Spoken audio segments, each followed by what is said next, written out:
It's hotter than the surface of the sun here, assuming the sun is 32 degrees. 32 it is quite warm. In your pants. Yes. Yeah. I mean, I'm always just in my pants, Tom. Now it actually feels necessary. It does, yeah. It's not just laziness today. Fair enough. God, it's hot in here with headphones on. Jesus. Right. 3, 2, 1. Hello, Tom. Hello, Sam. That was the most in sync countdown I think we've ever done. That was indeed in sync. I can't think of any in sync lyrics now. Hang on, let me pull some up. Hang on. Some famous NSYNC songs. Yeah, tearing up my heart, Tom. I just want to be with you. Here we go. You're the girl that has everything. I don't recognise any of those songs. Oh no, those are actually the title tracks. I thought that was lyrics to a song.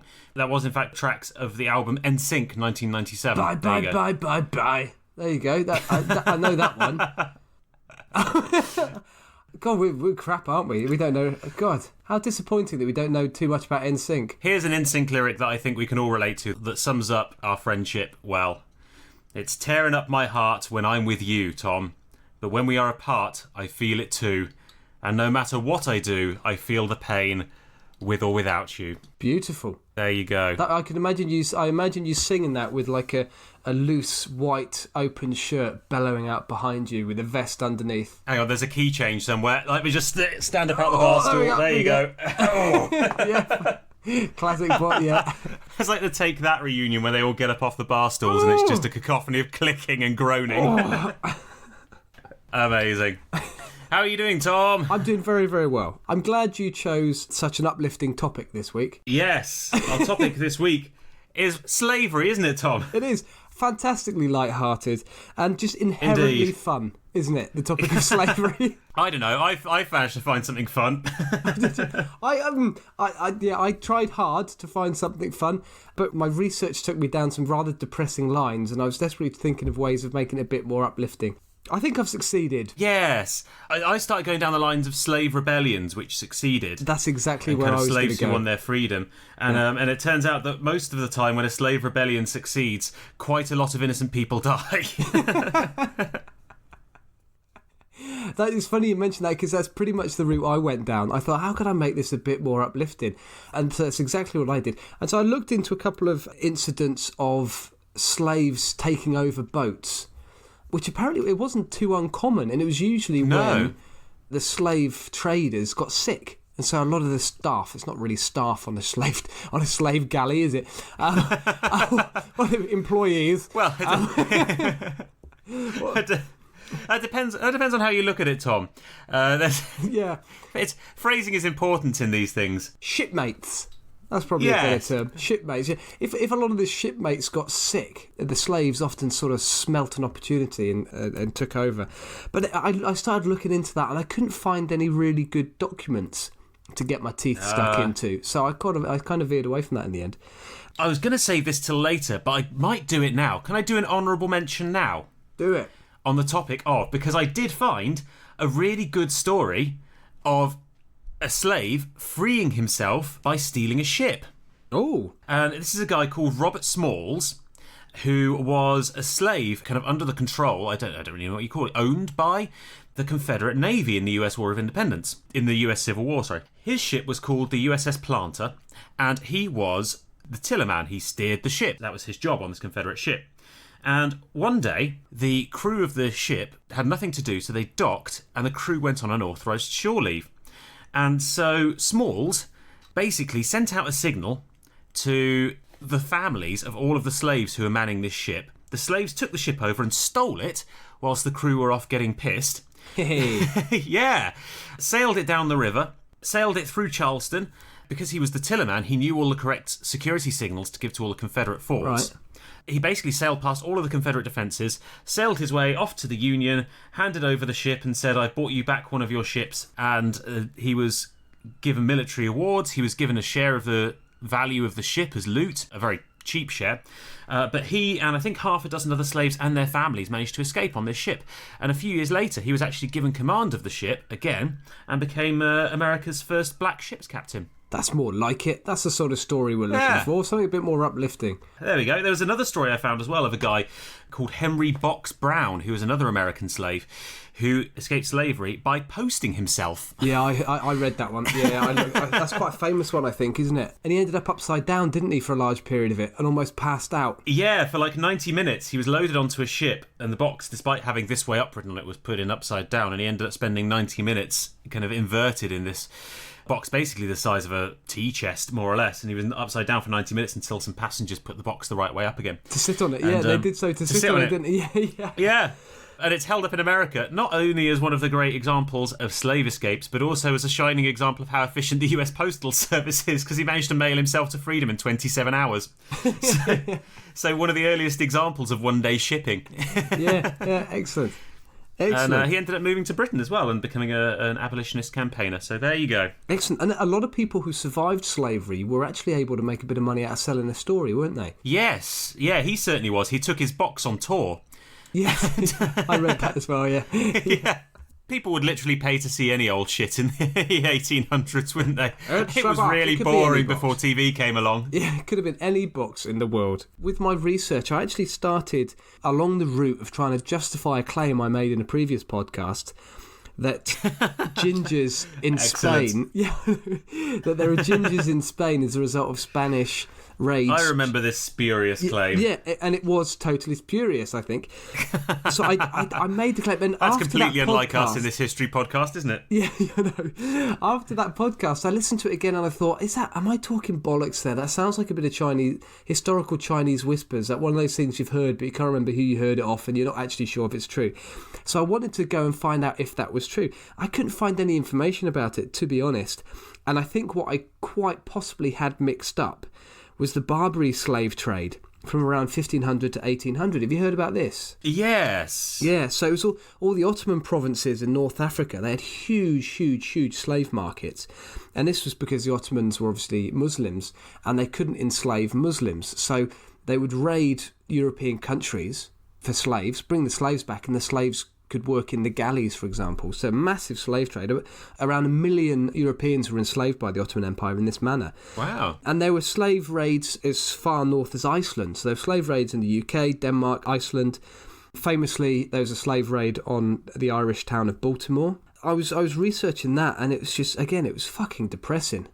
Because you're just hearing all these horrendous stories of just people raiding a quiet seaside village and deciding, fuck it, we're going to take all your women, children and men and we're going to sell them all to slave markets in North Africa. It's absolutely repulsive. Yeah. Yeah, so it's truly depressing, and it was at that point where I decided I wanted something more uplifting.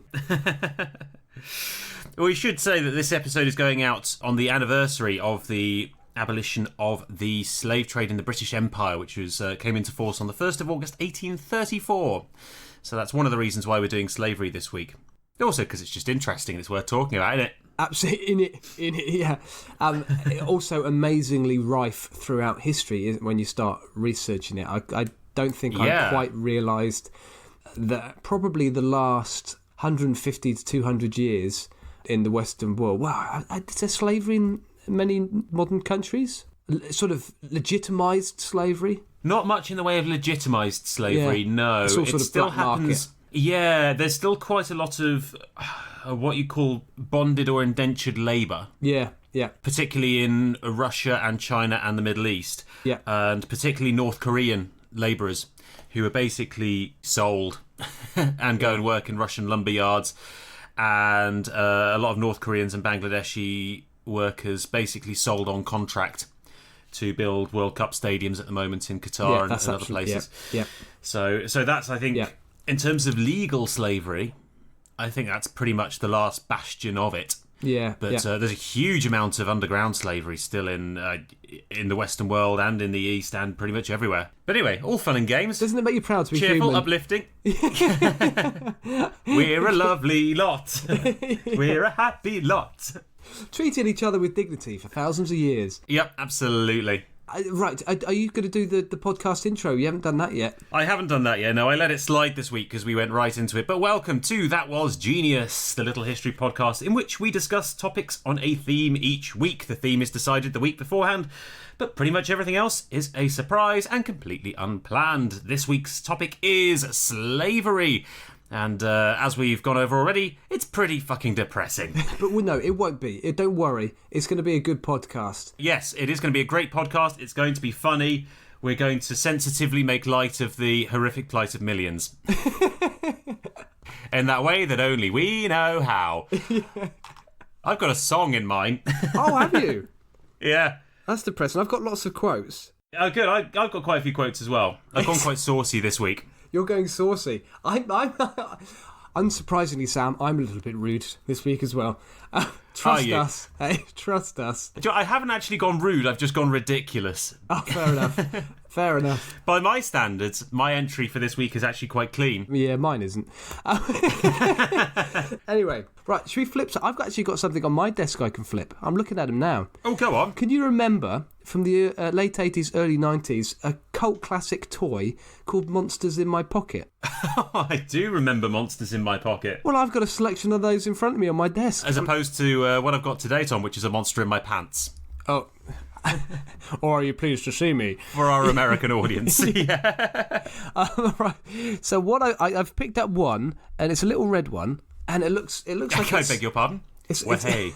It looks like it's Cerberus. It's got 3 heads. So let's just keep the euphemisms away from that. So it's Cerberus in Monsters in My Pocket land. That's worth 10. Apparently. Oh, good. So do you want the front of Cerberus or the back? I will take the back of Cerberus, the less dangerous end. Oh, it landed on the front, so I get to choose. Oh, I feel so powerful getting to do this, Sam. I know, it's a real rush, isn't it? What's it like being on the receiving end? You don't get to feel this very often. No, it feels great. I think I'm going to go first. Are you happy with that? Yeah. Excellent, good. I don't think I've really got the right to argue, have I? No, Am I happy with that? It has been In the spirit of the episode, don't ask me. Cerberus has spoken. So I'm talking about a chap called Josiah Priest, who lived from 1788 to 1861. Have you heard of this chap? I haven't, no. Excellent, good. He's an American writer from the 19th century who wrote a lot about Native Americans, Africans, American history and American prehistory. I have to say that some of this guy's literature really has changed my attitude to the Atlantic slave trade. It really has. It's fascinating stuff. It's an incredible now I hate writer. black people. I used to think that they had intelligence and were completely normal members of society. Now I realise that actually slavery is probably the kindest thing for them. Thank you for ruining my joke. Oh, sorry. I do this every damn time, don't I? Sorry, Tom. Sorry. I'll edit that out. You put your joke in. I'll go. I'll just carry this. I was planning to. Anyway, so this guy. I'm sorry. He's an incredible writer. The depth of analysis that he provides of the slave trade and Africans is nuanced and enlightened. And I've lived the first 33 years of my life under the misguided, ignorant belief that having black skin doesn't make someone inferior to white people. How wrong could I be? More fool you, Tom. I know, More how fool wrong you. could I be? And do you know why I was wrong, Sam? Because I hadn't taken the time to read the Bible with preconceived prejudices and a strong desire to justify my racism. But Josiah Priest... Oh, well, that'll do it. Yeah, he's taught me to do just that. So, Josiah Priest was basically a big racist bigot. And a man of God, Tom. And a man of God. He used the Bible to justify his racism very, very effectively. He was one of these guys who thinks he's smart, but is in fact a complete gobshite. We've all encountered them. Hands up, guilty as charged. It's certainly one who suffers from the Dunning-Kruger syndrome. It's my favourite syndrome. It is. It comes up quite a lot in this podcast, doesn't it? The Dunning-Kruger syndrome. It does. Is it worth very quickly explaining it again in one sentence? Oh, come on, Sam. Anyone who listens to 5 minutes worth of our podcast immediately goes and listens to every other one because they know it's so good, don't they? I thought you were going to say everyone who listens to this podcast immediately knows that we are indeed a victim of the Dunning-Kruger effect. That as well. The Dunning-Kruger effect is well studied and basically states that the less intelligent you are, the more intelligent you think you are. Yeah, on any given topic, yeah. Certainly in the fitness industry, I've met a lot of people who come across as incredibly reasonable, logical, sensible, intelligent. They're usually well-spoken. Everything about them makes you think that they're worth listening to, but quite often you start listening to them, you listen to the words they are saying, and you realise that they're full of shit. Yeah. And this is one of these guys, by the sounds of it, someone who can come across as incredibly intelligent, but when you actually assess what he's coming out with, it's just complete twaddle. Anyway, this week then, I've had a brief read. Well, I've actually listened to it because I found it on my favourite website, LibriVox. Sponsor us, please. Yeah. Give us I don't think we're going to get a shout out in the middle of Cicero. And lo, incidentally, good Cicero said. Thou should listen. There's a cracking little podcast. It's a cracker. I'll try and get it in Plutarch. We'll try and get a shout out in the middle of Plutarch because he gets a shout out in our podcast. So yes, I've been listening to Josiah Priest's Bible Defence of Slavery from 1843. And it's a long and rambling work of bullshit that was unfortunately... it was fortunately too long for me to listen to in its entirety. So I've had to familiarise myself with the content. I listened to the preface, the introduction, and then I chose a chapter that I liked the sound of. So I chose chapter 8, which sounded wonderfully stupid. It's actually called Moral and Civil Inferiority of the Negro, the Lewdness of the Negro Sodomites, Evidences for Sexual Perversions of the Negro. So that's the chapter that I looked at in a bit more detail.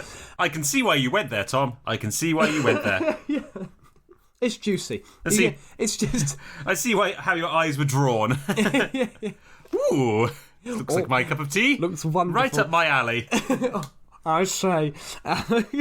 Sexual perversions, you say? That's exactly what I want to hear. Monocle popping out of your eye. Yeah. My little tweed jacket quivering.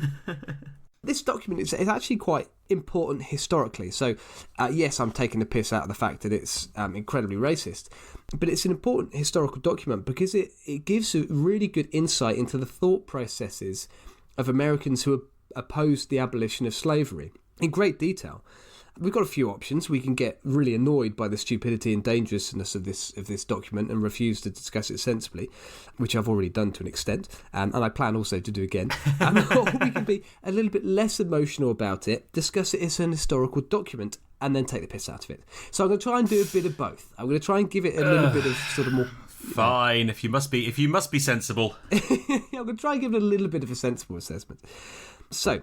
let's discuss this document to give you a snippet of how Josiah Priest legitimised slavery of blacks.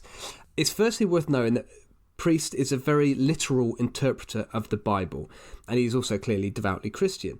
And unfortunately, therein lay the first two problems with this document. As his primary source of information regarding this topic, he is using the Bible. That is a bit of that's a first step fuck up, isn't it? It really is. And he is also using the Bible as Bible. So rather than questioning the Bible as an historical source that isn't even particularly relevant to the topic of African slavery, he's just making ground assumptions. It's relevant to every topic, Tom. But I mean, that's the interesting insight. Cooking eggs, consult the Bible. Yeah, but that's the... Putting your pants on, consult the Bible. What does Ezekiel tell me about my pants? Owning the lives of another, consult the Bible.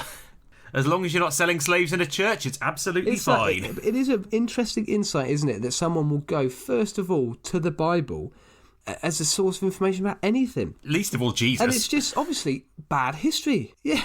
I mean, Mr. Priest, let's explore the provenance of your sources, dear boy. If you want to be a good historian, get to grips with the background, the provenance of your sources. Question everything, my man, including your own prejudices. And he does neither. He goes straight to a source, decides this source is correct, and then he makes no effort to question his own prejudices. It sounds unlike people. Yeah. Say what now? Yeah, absolutely. It's a very, very good example of actually kind of how people vote in elections, you know, how people make a lot of their decisions. question your sources, people. Come on, if we learn anything from this podcast, listeners, please question your sources of information. Interestingly, though, this document was published, when did I say? I think it was 1843. Darwin's Origins of the Species was published in 1859, so just before Priest actually died. And the study of things like genetics, evolution, human archaeology, early human civilizations, etc., were either in their very infancy or they were just non-existent. So I actually researched human evolutionary fossils, and very, very, very few of them are from earlier than 1900, and the majority of them are from the 1960s onwards. And I couldn't find any that were from before the time of Priest's death. So in fairness to Priest, there is very little understanding of human evolutionary history at this point. But still. You can try harder, Priest. I mean, the Quakers were getting it right, weren't they, in UK at the time? They were leading the abolition movement. They could get their head around it. So, the introduction, Sam. This is actually the preface to the document that's written by someone else. In presenting this following work to the American public, no apologies are offered. We live under a government which tolerates liberty of thought and freedom of the press. And in this expression of our honest views and feelings upon a subject relating to the general welfare of the country, we are but exercising a right which belongs to every American citizen. Now, for someone who's... But not the slaves. Exactly. For someone who's so enthusiastic about freedoms, he's clearly quite happy to take other people's away, isn't he? Self-righteous cunt. Yeah. And it reminded me nicely of a quote. I didn't actually realise that this quote came from a chap called Hubert Humphrey, who was an American politician from the 60s.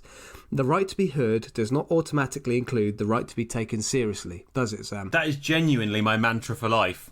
I've heard that quote before and I love that quote. My mantra for life is that, yes, you have the right to say what you think, but no one else has the responsibility to listen to you or to take you seriously. Absolutely. I completely agree with you. I'm quite happy for fascists to have a platform on which to speak, but, you know, rip them apart. And I frequently like to remind people of this in the comments section of Facebook news articles. I know you do. Sam, be like Bob. What does Bob do? Does Bob tell you you're a fuckwit? Have you seen Jump that in meme? front of a bus. Have you seen the meme? I do know the one you mean. Bob sees something on the internet he doesn't like. Bob ignores it and gets on with his life. Be like Bob. Bullshit. Bob sounds like a sanctimonious prick. Bob posted a meme talking about how good Bob is on the internet. Yeah, it's true, actually. Bob's a hypocritical dickhead. Send him a death threat. That's what Dox happens. him and post him some dog shit. Do you know what I heard? And I'll be careful about how I pitch this. as you'll know, as most listeners will know, recently Christchurch in New Zealand, which is where I live, had a horrendous mass shooting at one of the mosques, which I drive past almost daily. In the light of that mosque attack, the people of Christchurch responded very, very positively to it, very, very supportive to the Muslim community, including the police. So the police, there were photographs of the police wearing hijabs, having flowers in their shirts, etc., whilst they were standing guard, holding their guns, etc. And there was one picture of an attractive young female police officer with a hijab and a flower on her shirt and a bloody massive gun. After that picture was published and her name was mentioned in a national newspaper, she was receiving death threats on social media from Muslim extremists and far-right white nationalist supremacists. How fucking ridiculous. Oh, that's good. At least she's pissing off everyone. How Shows fucking you're doing ridiculous. it right. Didn't that just nicely sum things up? You got wankers everywhere. Of all stripes. Yeah, they've got all colours and creeds. We can all be twats. Anyway, so let me give you another quote here. This is actually quite a long one, Sam. This is still from the introduction. The reader may confidently expect to find a work of great research and ability, one of deep interest and well worth his candid perusal. The author has sought in the oracles of God, in authentic history, and in the analogies of nature, the key to the mystery of the past, of the Negro race, the fact of the inferiority and consequent subordination of the black race to the white, being in accordance with the will of the supreme ruler of the universe, ... Himself a northern man, prejudiced in his early education against the institution, this is Priest, the conclusion at which he arrives, as they are all by the most powerful train of reasoning, cannot fail to check the suicidal progress of the pseudo-philanthropy of modern abolitionism. Christ. There you go. It's cracking, isn't it? And I just thought that was a wonderful summary of thick person thinking they're intelligent, you know? Yeah. Or someone coming across as reasonable as decent, but the message actually is just a bit moronic. So let's give you a bit of a summary of the argument that comes from... Well, actually, no, this is one of the major arguments from the whole document. Priest believes that Noah's 3 sons were born 3 different colours. The black one was Ham, and his offspring became the Africans, and they were cursed to be the slaves of white people. And then Priest likes to go on in great detail to explain how sexually perverted, in chapter 8 this is, how sexually perverted the descendants of Ham were, with reference to Herodotus and the Old Testament. So, Ham's descendants become all sorts of nasty people like the Sodomites, who, as we know, like to take it up the bum. I think that's a technical terminology. Right. And Priest takes great pleasure describing the behaviour of these sodomites. And this is the funniest thing about this chapter 8, is Priest is so disgusted by the lewdness of these Negroes who descended, according to him, from Ham. But he goes on and he just takes such great pleasure in describing it. He really revels in describing the lewdness. It's just wonderful. And then you won't believe what they did next. And I had to look this up myself. And my God, it looks just terrible. And I'd hate it if someone did this to me. By the way, I live here. And I've had a good think about what it would feel like if it were done to me. And so he talks about... Can you imagine going in and out, I know, in right? and out, and in and out? I just couldn't take my eyes off it. I really couldn't. I had to go back the next day and have another look. It was just so disgusting, so lewd. For research purposes, I had to do it 3 or 4 times. I just absolutely disgusted with it. So that's pretty much what it is. That's exactly what it is. So he talks about how 2 men from Sodom visited Lot's house and basically tried to bum everything in their path. So these two men just could not put their willy in enough things. They really couldn't. And this, incidentally, is the Lot from the Old Testament who was raped by his daughters. So nothing weird there. Just the Old Testament for you. And Classic Christianity, Tom. Classic Abrahamic religion. Great, isn't it? It's good stuff. Anyway, you'll never guess what, Sam. You'll never guess what. Those sodomites, they even bummed animals. You would not believe it. I saw them doing it with my very eyes. Couldn't take my eyes off them. And when God destroyed Sodom and Gomorrah, those cast out became the African nations, apparently. Here we get reference to Herodotus. So, Herodotus, you never guess what he wrote. The Egyptian ladies having sex with an animal in the streets of Egypt. You would never guess it. Herodotus spotted it with his very own eyes. This woman being shagged by a donkey in the streets of Egypt, he said. Oh, it's disgusting. The naughty Egyptians even influenced some of the Jews with their naughtiness. Quote, the sexual members of the black man and the brute called an ass... There was but little difference as to elongation and magnitude. I think we might be getting to the crux of the matter here with Priest. I think he might have a small willy, Sam. I think he might have a small willy and a big chip on his shoulder. Anyway, so here we go. Herodotus again. Apparently, in Egypt, people carried around phallic sculptures, a full cubit in length, Sam. You wouldn't believe it. A full cubit, about 20 inches. You wouldn't believe it. And there was a machine. He said it in very self. Herodotus said it himself. A machine of Bacchus moving, gyrating with an erect willy back and forth. And I saw it with my very own eyes. I couldn't believe what I was watching. I had to look at it for a good 24 hours. I went back the next day. Oh, it was just like when I went to the Chippendales. Disgusting it was, the Chippendales. Just disgusting. I had to bring one home with me just so that people would believe how bad it was. I had to bring it home, and now just to keep it out of the way of the children, I keep it in a box under my bed. Third drawer down, Tom. Third drawer down. The most disgusting thing I've ever laid eyes on in my life. Some of the settings. Every time I see it, I'm physically sick. I've never seen Why do I anything keep it in my vibrate bedroom? so vigorously. Safety. Disgusting.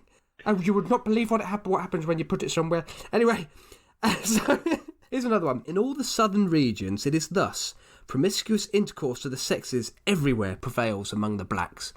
It's just a whole chapter obsessed with sex.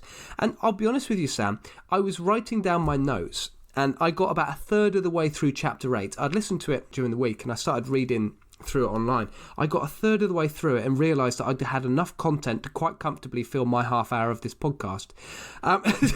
This is only a third of this chapter. Anyway, this is possibly my favourite quote of the lot. This is where Priest references a paper written a few years before by an American priest. Anyway, quote, "The congregation consisted of some 800 coloured persons. Many of them seemed to be intelligent in their appearance. Their decorum in the church and attention to the sermon was worthy of all imitation. They sung with great devotion and melody. Their piety, the minister said, was generally uniform and consistent, but one exception. And what was that exception, ye think? It was promiscuous intercourse between the sexes all the time. They could not keep themselves to themselves, always having sex. Good In the church? I just couldn't keep my eyes off it, Sam. In mass. Oh, it was like the collection plate. Everyone had a hand in. 800 of them, all at the same time. I could not believe it.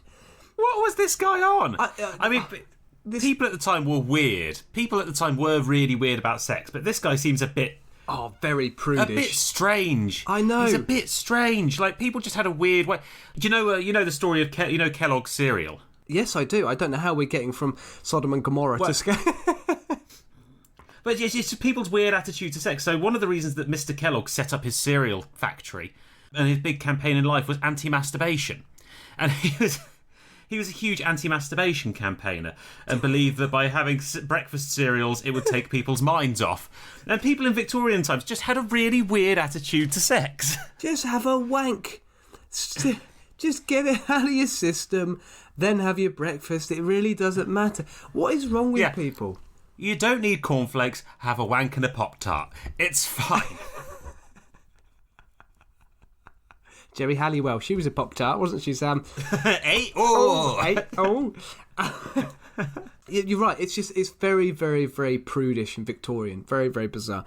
Anyway, this book, 15 chapters in this book, over 400 pages. I've gone through a third of a chapter and listened to the amount of ridiculousness I've got out of it. Anyway, so and I won't do any more because we've obviously only got an hour podcast. But as I said at the start, I mean, we should do an extended cut. Yeah. As I said at the start, Priest was an absolute gobshite. Bigger, longer, sexier.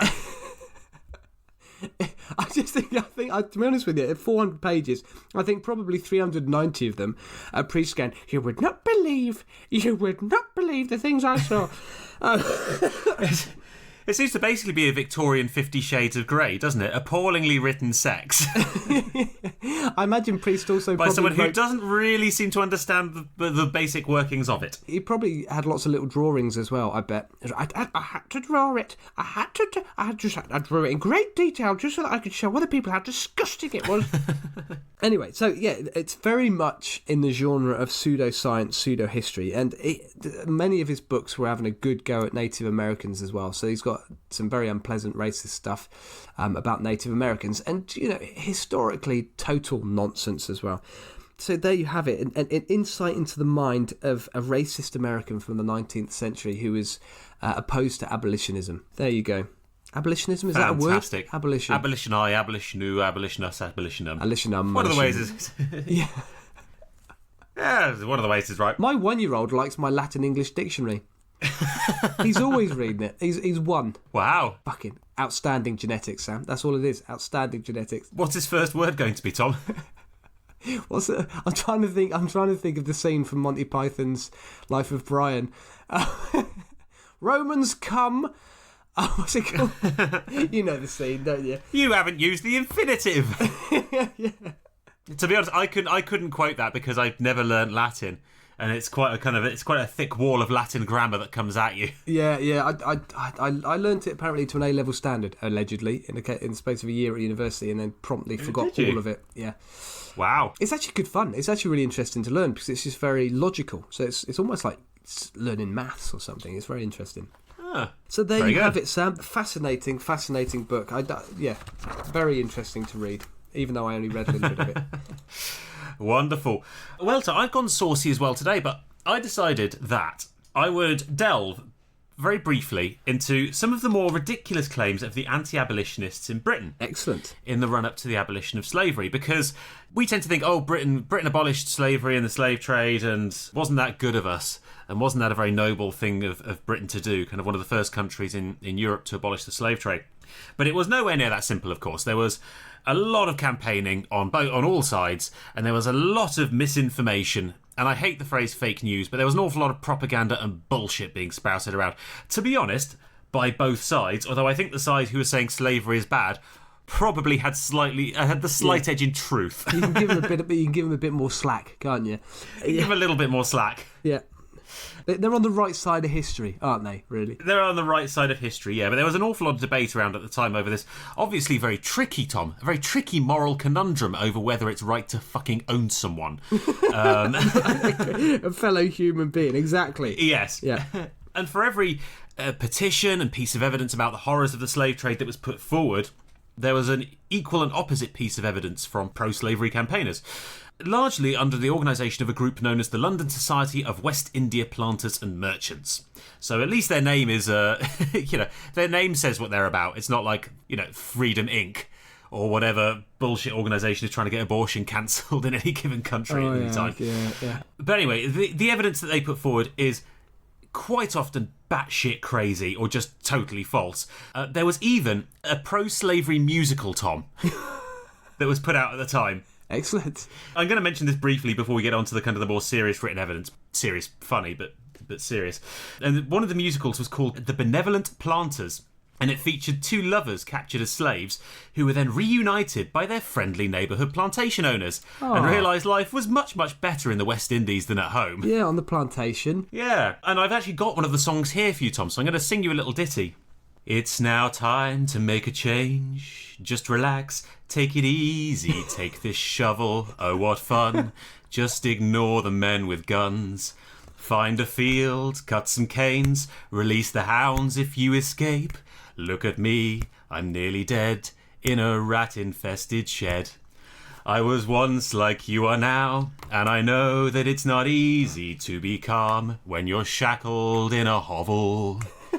But take your time, you've got a lot, for you'll still be here tomorrow and every day until you die age 30 from communicable disease. That was wonderful. If there we go, Tom. I know this is only audio, but had there been a video, you'd have seen me putting my arms imaginarily around some 90s pop stars and swaying back and forth like a celebrity single. Yeah. I had Elton John on my left, and I had George Michael on my right. Stuck in the middle with you. Beautiful, yes. Who was behind you? That was Freddie. Yeah, I was here with my lighter above my head. Yeah, oh yeah. Setting sprinklers off. Yeah, that was beautiful. That was a lovely song about the joys of being shipped from Africa to the West Indies against your will. That was wonderful. I think we need to put the lyrics of that on social media. I think so. So I thought today it'd be fun, inverted commas, to look at some of the arguments in favour of keeping slavery going in the British Empire. I like the way our thought process was so similar this week. Yeah. How can we make this shit fun? Ridicule. Ridicule! But obviously a lot of this stuff is still kind of quite prescient today and the tactics that were used. So, yeah, I'm going to claim that there's a warning from the past here. And that's my excuse. There most definitely is a warning from the past, yeah. Yes. So obviously there were the arguments that were clearly going to be put forward about the economic impact and the fact that if you banned the slave trade, the French would just pick it up and you'd still have the slave trade, but now the French would be making money off it, and you can't have that, Tom.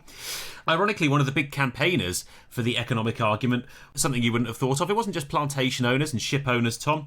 No. One of the biggest campaigners against the abolition of slavery was manufacturers of shackles. Oh, good grief. So I'm going to start with my favourite argument, Tom, for keeping slavery. And that is that slavery's just wonderful. It's a beautiful holiday for these lucky people. Lucky bastards. lucky bastards. Oh, shackled upside down, are you? What I would give. Oh. To be shackled upside down. In my day, you had to buy your own shackles. Spat in the face, were you, by the guard? Oh, you must be right teacher's pet, mustn't you? That's refreshing. Oh, what I wouldn't give for a lovely bit of dribble on my face on a hot day. So there's a great quote to the Privy Council of the House of Commons, which was investigating the slave trade at the time and kind of deciding what to do about it, from a man called Robert Norris. Now, Robert Norris was a trader, a British trader, who did a lot of work in Africa and lived in Liverpool, which was a big slaving centre. And Robert Norris is quite the salesman, Tom. I get the feeling this is the kind of guy who would quite happily sell you a used car with all sorts of problems. I can't do a Scouse accent, but I might try. Here's a quote he gave to the Parliament about the state that West Indian slaves were kept in. Come on, let's see your Scouse accent. Hey, all right, calm down. Their apartments are fitted up as much... No, I can't do it, I'm sorry. I can't do it. So, first off, their apartments, inverted commas, they're not hovels, Tom. They are apartments. They're luxury penthouse suites. Their apartments are fitted up as much for their advantage as circumstances will admit. The right ankle of one, indeed, yes, is connected with the left ankle of another by a small iron fetter, just a little one. And if they're turbulent, by another on their wrists. It's just little shackle, Tom. Just a little jewelry. shackle. It's just a nice bit of jewellery. Yeah, I mean, it's Bangle. To be honest, it's little more than a festival wristband, really, Tom. Yeah. I mean, it's very, very in vogue on the galleys. Absolutely, yeah. They have several meals a day, some of their own country provisions, with the best sauces of African cookery. Just the best African chefs prepare their meals, Tom. And by way of variety, another meal of pulses, etc., according to European tastes. So they get one meal a day of African food and one of potatoes and beans. For variety, Tom. It's a multinational buffet, just like you get on cruise ships. You got fish fingers, peas and taters. Yep. After breakfast, they have water to wash themselves with, whilst their apartments are perfumed with frankincense and lime juice. Frankincense and lime juice? That's right, Tom. There's room service. They have daily cleaning. You can leave your towel in the bath if you want a fresh one. In fairness, Sam, this is sounding better than some Airbnbs I've been to. It certainly is, isn't it? It's sounding better than halls of residence did at university. Oh, God, yeah, some of them were awful. Before dinner, they're amused after the manner of their own countries. The song and dance are promoted. The men play and sing, whilst the women and girls make fanciful ornaments with beads, with which they are plentifully supplied. So as well as being slightly racially insensitive, it sounds great, doesn't it? It's an international buffet, room cleaning service, plenty of sunshine, and just that little pair of shackles. You've basically described Pontins, haven't you? I have basically described Butlins, yeah. Yeah, that's all it is. Sign me up, Tom. Yeah. Sign me up. Sounds freaking amazing. It's got classical music from your country, the best hits of Cliff Richard and an Elvis impersonator. It's got it all. It's got it all, Lovely Tom. lady competitions. It's everything. Indeed. Yep.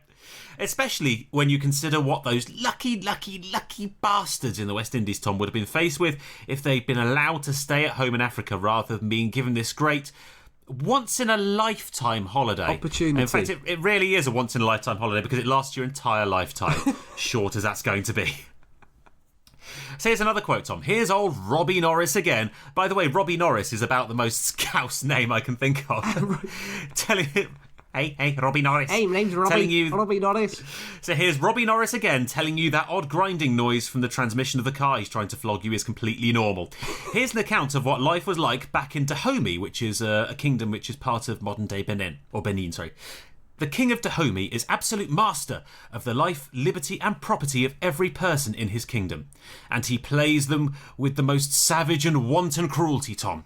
Piles of heads are placed as ornaments before his palace on festival days, and the floors leading to his rooms are strewn with their bodies. Which sounds absolutely plausible, doesn't it? Every time there's a festival, the king of this country slaughters millions of his own inhabitants and just strews their bodies around his palace as ornaments. Because that fucking happens, doesn't it? Because that economically makes sense. And I also love the hypocrisy of the line, the king of Dahomey is absolute master of the life, liberty and property of every person in his kingdom. Unlike you, Robbie Norris. Robbie, hey, Robbie. And all the people you own. So there we go, Tom. No arguing with that. Far better that these lucky bastards come and live with their white friends in the West Indies and live in luxury in exchange for just a little light housework or farming. On an island. Beaches everywhere. Absolutely. Much better than being hacked up for the amusement of the king back home. Yeah, much better. But it wasn't just old Robbie Norris, Tom, who was up to this tired old everyone in Africa's getting slaughtered gig. Because here's another quote from a pro-slavery book called The History of the British West Indies that was written in 1819. I spoke to a girl named Clara, who told me that in Africa, after the death of a great man named Anamoa, 20 others were killed at his funeral. I asked her which country she liked best, Jamaica or Guinea. She replied that Jamaica was the better country, for people weren't killed there as in Guinea at the funeral of their masters. So there we go, Tom. It's just better being a slave. It's like, what would you rather, be punched in the face or kicked in the balls? Isn't it? Yes. Could we just not do neither? We could do neither, Tom, but where's the economic benefit in that? If we weren't doing either, the French would be, Tom. Remember that. If we weren't kicking them in the balls, the French would be. But yeah, I know. But interestingly, that's almost got some credence as an argument. I mean, it's not an excuse, but I mean that's the argument for not moving forward with environmental policy, isn't it? Yeah. Is because if you do, it puts you at massive economic disadvantage, and it's just game theory. Nobody else is going to do it. Everyone has to sort of edge forward together rather than actually just fucking doing it. I just love the idea that it's... Absolutely. It's shit there, but it's not quite as shit here.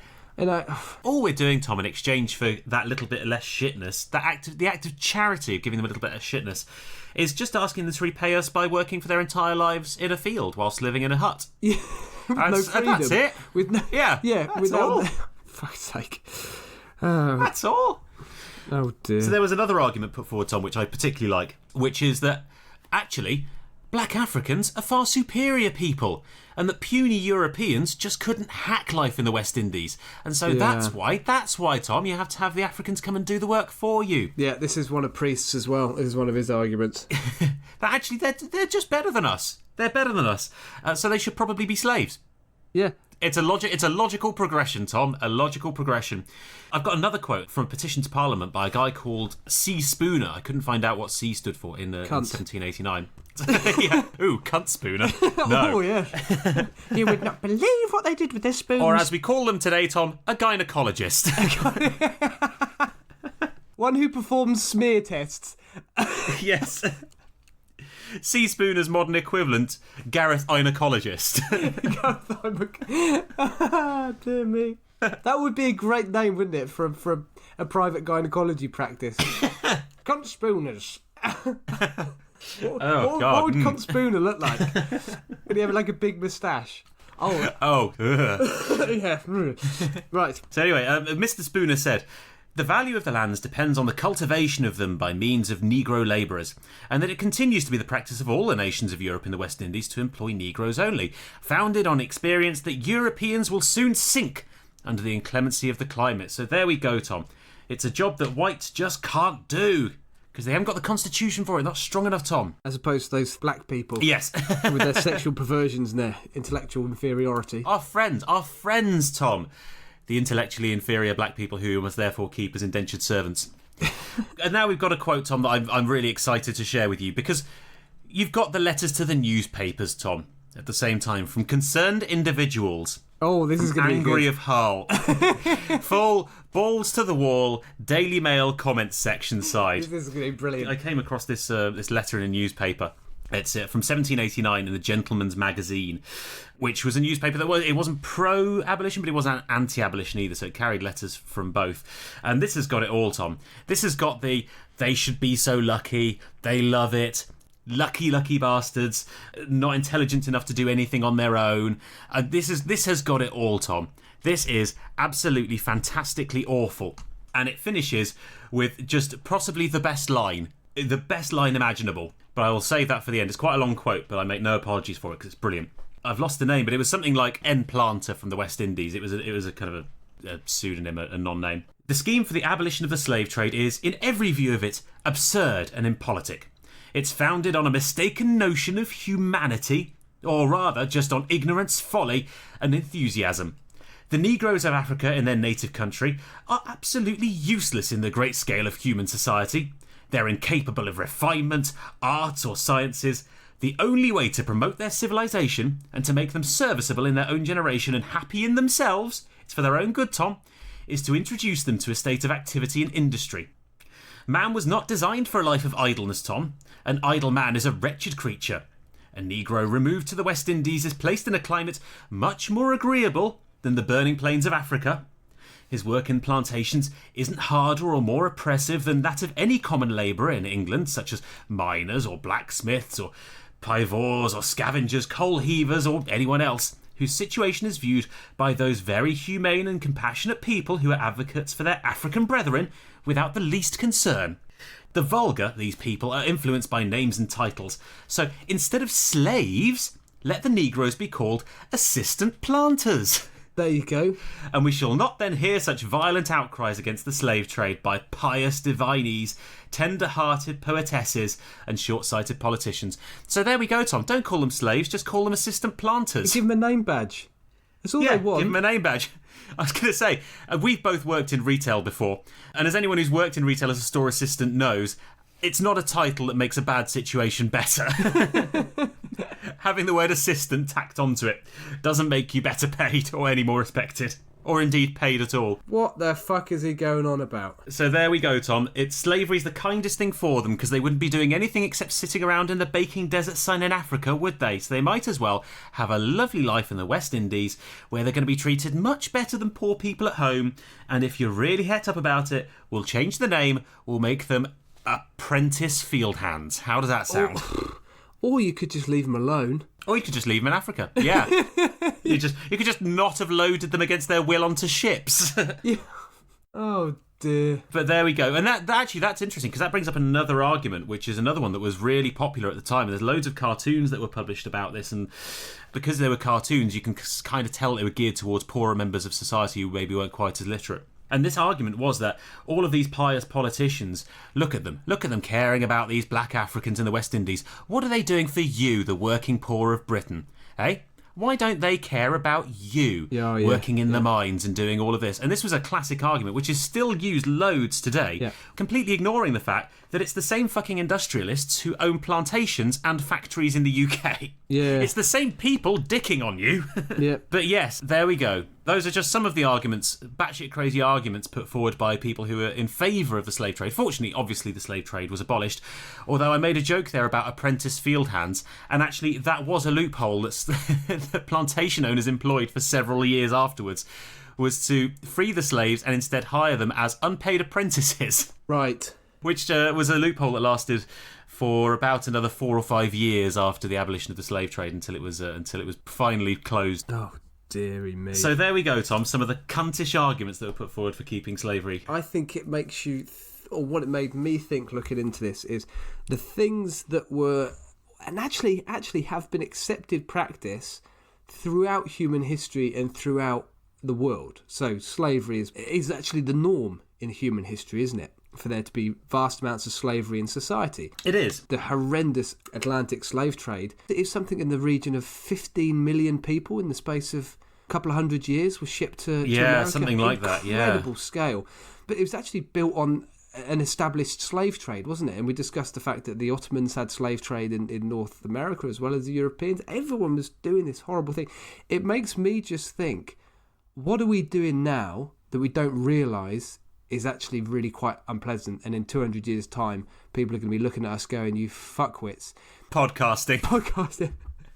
I certainly think looking after our planet is going to be one of those things where future generations... I think so, yes. I think looking after our planet, fossil fuel cars, yeah, definitely. I wouldn't be surprised if animal welfare as well. I'm not a vegan. I'm quite happy to eat meat, but I think so. I think animal welfare is one. I do think a lot of meat produce is unethically produced. I'm very inclined to agree. I'm pretty sure that's going to be the big one in a few years' time. But that is why we study history, isn't it, Sam? It is. You learn from the past by studying its mistakes, and you learn more in attitude than action a lot of the time, actually. Yeah, one of my favourite quotes from when I was at university was something along the lines of, why do we study history?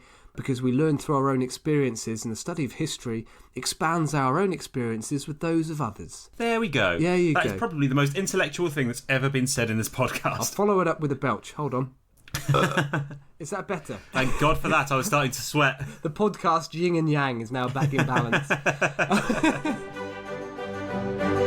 for that, Tom. Thank you for that. Always a pleasure, never a chore. Did you research things for next week? Because I didn't, I'm afraid. How about we do Conquistadors? Okay, yeah, let's do Conquistadors. I love Conquistadors, Sam. I'm all over this. I'm all over Conquistadors. Sweet. Okay, well, I'll let you carry on practicing your Spanish accent whilst I say goodbye to everyone. Okay, after the goodbye, can you sing us out with your song you wrote? Yeah, shall I sing it again? Yeah, as a sort of outro. Okay.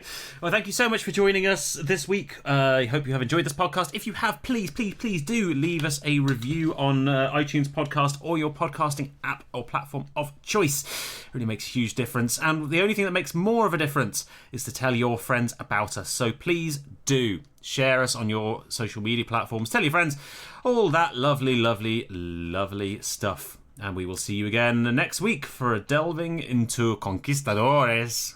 I'm going to leave you today with a little song. Okay, I'll drop some sick beats. Now it's time to make a change. Just relax and take it easy. Take the shuffle. Oh, what fun.